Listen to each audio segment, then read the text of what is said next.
seu filho maduro.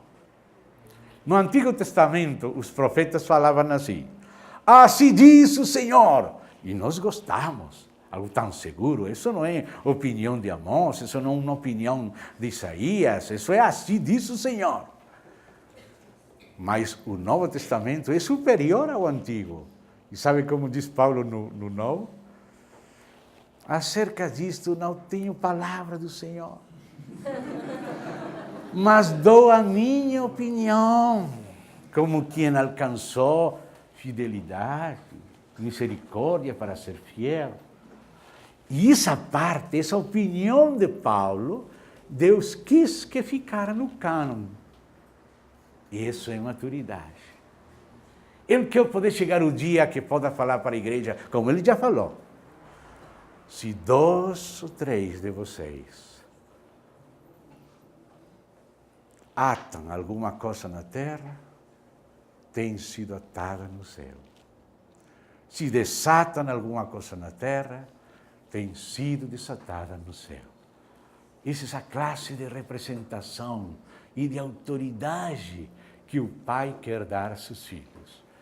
E a eleição, a predestinação e a provisão em Cristo visa conseguir este grande lote de filhos semelhantes a seu filho. Isso que está aqui, o iotesia, nos predestinou para ele, para a adoção de filhos, neste sentido, o iotesia. E como é isso? Não pode ser de outra maneira. Tem que ser por meio de Jesus Cristo. Não tem outra maneira. A eleição e a realização. O começo, o desenrolamento e o final do plano é em Cristo Jesus, o amado. Segundo, o beneplácito da sua vontade. Eudoquia, o beneplácito, puro afeto da sua vontade. Deus tem um beneplácito. Cada criatura tem coisas que prazem a ele e coisas que não prazem. As galinhas gostam de milho, mas os corvos não. Eles gostam de carniça, porque a natureza deles é essa. A natureza deles vai para o que é podre. Mas as pombas não podem ter a mesma dieta dos corvos, dos urubus, nem dos abutres. As pombas têm outra dieta. Cada natureza tem suas aspirações, seus beneplácitos, mas Deus tem um beneplácito segundo a excelência do seu caráter, do seu coração. As coisas que agradam no coração de Deus são coisas altas, são coisas santas, são coisas sublimes. Deus não gosta do que o diabo gosta. Nossos caminhos não são seus caminhos. Como são mais altos os caminhos dele que os nossos, assim, os seus mais altos que a terra. Assim, como a diferença, assim a diferença entre o que é beneplácito de Deus, o que é o bom prazer de Deus. Mas o bom prazer de Deus, ele se propôs e vai ter. E tem que ver com seu filho e a sua mulher, a sua igreja, conformada por muitos filhos e filhas semelhantes a ela. Isso que traz alegria ao coração de Deus. Deus não está alegre com o inferno. Ele não gosta. Ele não quer que o ímpio seja mais ímpio. Ele diz, deixe o seu caminho ímpio, se converta e viverá. Ele não vai negar socorro àquele ímpio para se converter. Se o ímpio não se converte, não é porque Deus arbitrariamente não quis ajudar a ele. É porque ele resistiu continuamente à graça de Deus, até Deus dizer, bom, isso que você quer, vamos parar aí. Então diz aqui, segundo o seu beneplácito, para louvor da glória da sua graça. É a graça de Deus o que consiga para Deus louvor e glória. Que Ele, ou seja, graça, que Ele nos concedeu gratuitamente no amado. Tudo é no amado. A eleição é no amado. A provisão é no amado. Com o amado. A realização do plano é no amado, com o amado. Para nossa realização, seu Filho se fez homem, Ele se santificou a si mesmo para nós poder nele ser santificados com Ele e acompanhar a Ele como noiva. E agora diz, no amado temos a redenção, no qual esse é o amado, pelo seu sangue, a remissão dos pecados, segundo a riqueza da sua graça.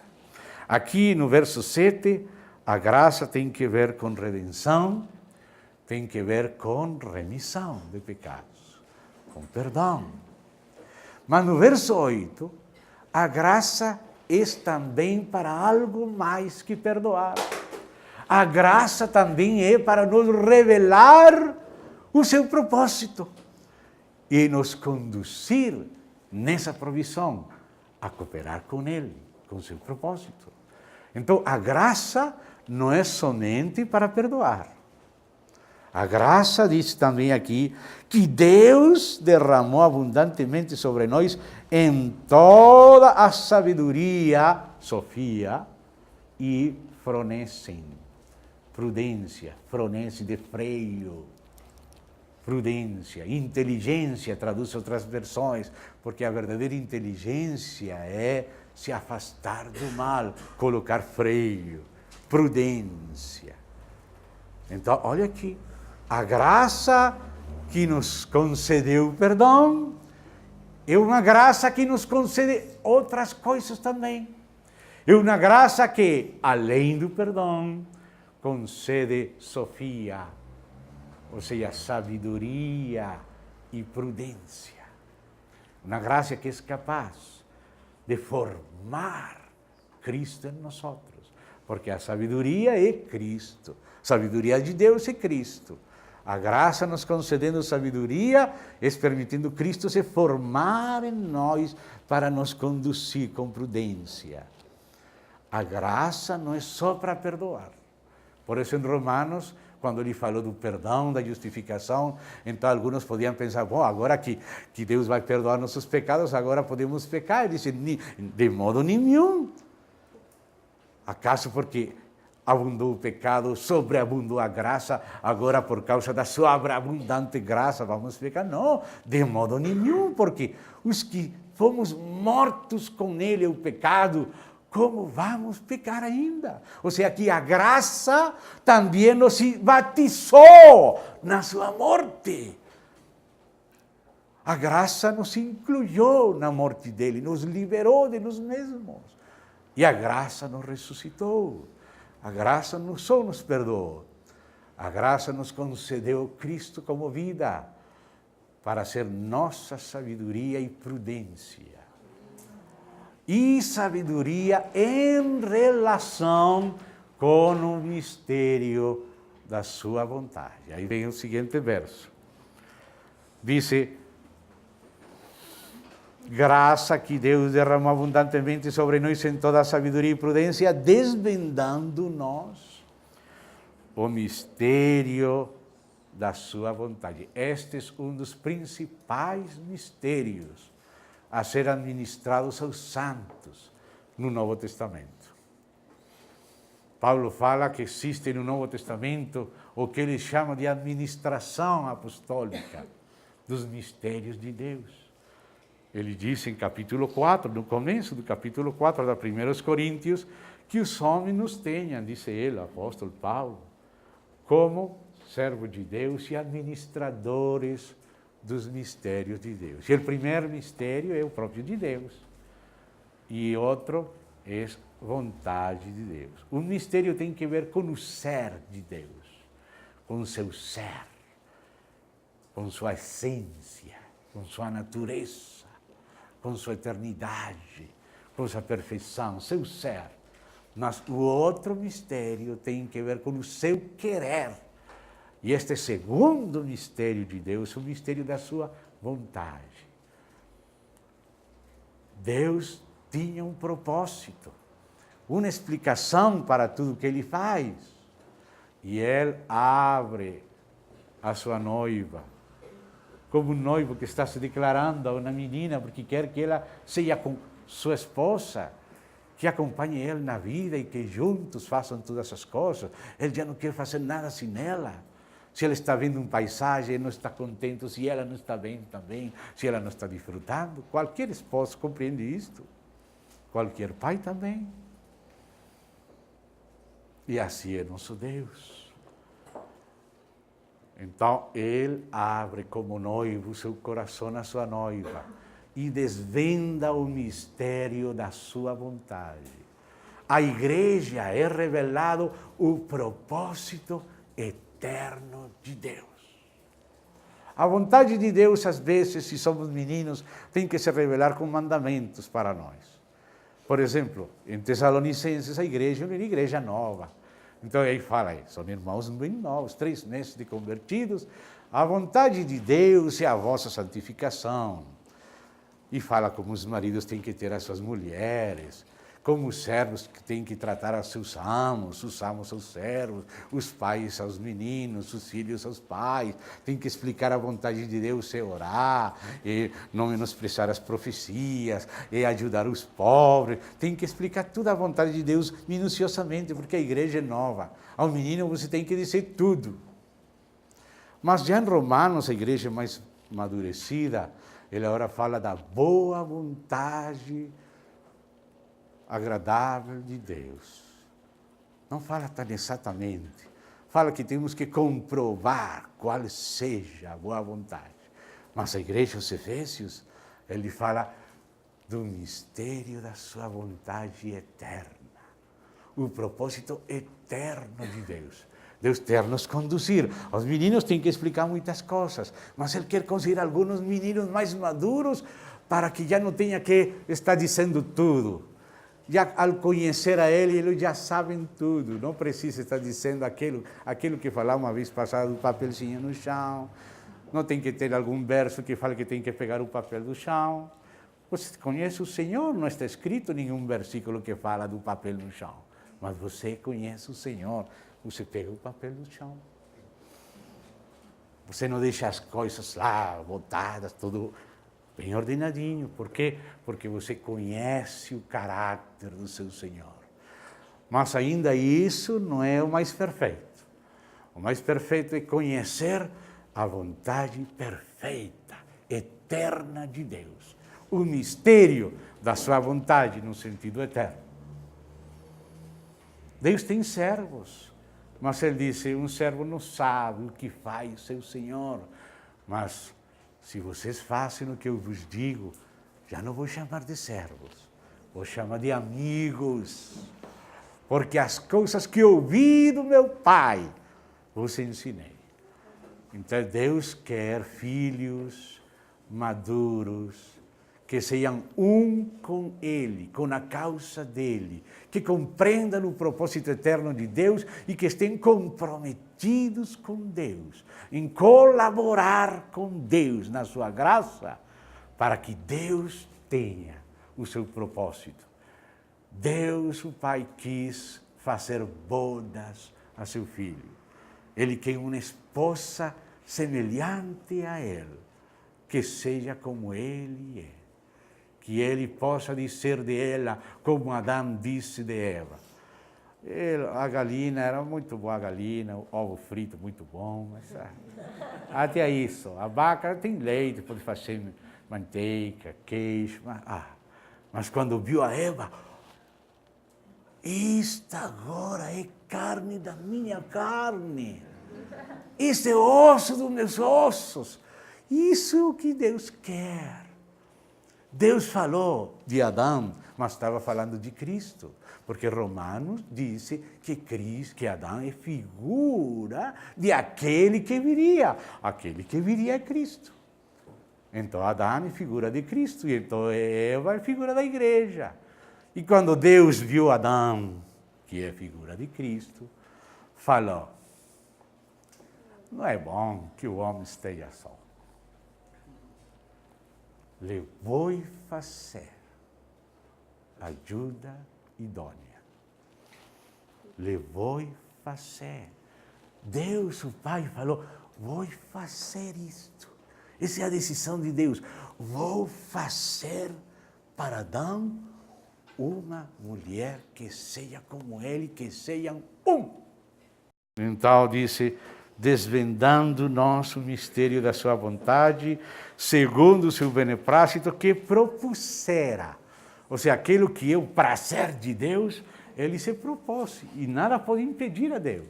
Isso que ele se propôs.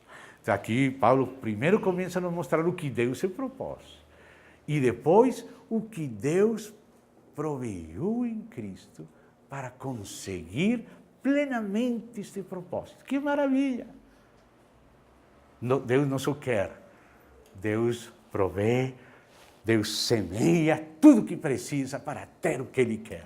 Dele saiu a palavra, Ele decretou toda a bênção, para que não falte nada, para que este seu propósito, de ter seu filho casado, e ter filhos e filhas, e estar rodeado de família, isso que Ele quer. Que maravilha que nosso Deus quer, aleluia! Então diz que se propusera, verso 10, de fazer convergir nele, na dispensação da plenitude dos tempos, todas as coisas, tanto as do céu como as da terra. Esta palavra que aqui diz convergir nele, é uma palavra grega longa, anakepalaio sastai. Só uma palavra. A terminação sastai é o infinitivo do verbo, sem conjugar. Diz anakepalaio sastai. Anakepalaio, kepalaio de kepa, capo, capitão, cabeça, encéfalo. Anakepalaio é recapitular, ou seja, encabeçar. O que Deus se propôs foi encabeçar todas as coisas que há nos céus e na terra com Cristo Jesus. O que Deus se propôs foi que seu Filho fosse a cabeça que governasse tudo que existe, nos céus, na terra, e tudo expresse a excelência do seu Filho. Aquilo que se somete a seu Filho entra no agrado de Deus. Aquilo que não se somete a seu Filho está destinado para o lixo. Por isso é que a cidade tem nas aforas um lixo, né? O Lago de Fogo, a Geena, o Vale do Inom, a Geena, o lixeiro, tudo que não presta, que não serve à causa de Deus, o que menosprezou a graça de Deus, que tira um pouco a sua graça, vai para o lixo. Então ele quis que tudo no céu e na terra convergisse nele. Convergir é ser encabeçado, ser governado. Vamos entender isso aqui. Deus quer que todas as coisas se submetam ao seu Filho. Que todas as coisas obedeçam ao seu Filho. Por isso ele falou, vocês vão orar assim: Pai nosso que estás nos céus, santificai-os seja teu nome. Venha o teu reino e faça-se a tua vontade aqui na terra como no céu. E a vontade de Deus na terra é que todo aquele que vê ao Filho e crê nele não se perca, tenha vida eterna. E ele vai ressuscitar no dia postreiro. Deus quer tudo submetido a seu Filho. E ele lhe deu como cabeça sobre tudo a igreja. E a igreja é o corpo dele, que ele com seu Espírito está usando para que tudo lhe seja submetido. E tudo que não seja submetido a ele, aqueles que não queriam que ele reinasse, vão ficar sem cabeça. Ele falou, decapitai-os diante de mim. Deus somente tem uma cabeça. E essa cabeça, anakepalaios, está encabeçar é Cristo. Cristo é a cabeça. Já Deus decidiu qual é a cabeça. Antes de entregar a ele o livro, ele perguntou, tem alguém no céu? Na terra? Debaixo da terra? Digno? Só de olhar o livro? Ninguém. Nem João. Tá bom? Deus demonstrou porque seu filho é cabeça. Deus sempre conheceu seu filho, mas nós não conhecíamos. Mas depois da revolta de Lúcifer, dos anjos e a queda do homem, agora começamos a conhecer o filho. A fidelidade do seu filho, não fiz nada contra seu pai, tudo fiz por amor a seu pai e por amor a nós, e nos reconciliou com Deus. Como não vai ser ele a cabeça? Por isso ele permitiu liberdade às criaturas, permitiu-lhes dele fazer o que ele quer, os demônios podem apresentar a sua proposta, e os infernos são como manicômios, casas de loucos, cheios das propostas dos anjos caídos e dos homens. Mas a última palavra é de Deus. E Deus falou, isto é o que vocês têm para propor? Isso no inferno? Isso que vocês propõem? Temos que compreender porque Deus permitiu temporalmente o mal. Só com o objetivo que seu filho fosse melhor reconhecido. Ele fez o contrário de Satanás. Satanás não sendo quis ser, e ele sendo se humilhou, como se não fosse. Se submeteu até a morte. E por isso, Deus lhe fez Senhor, e lhe fez cabeça de tudo. Se alguém tem outra proposta, tem tido muitos anos de tempo. Hitler tinha uma boa proposta, não? Está muito no inferno já. Mao tinha outra proposta. Onde está Mao agora? Pode estar com Hitler lá. Para que vamos mencionar outros Messias. Há um só Cristo de Deus. Agora disse, fazer convergir nele, encabeçar, colocar cabeça nos céus na terra. E disse, na dispensação da plenitude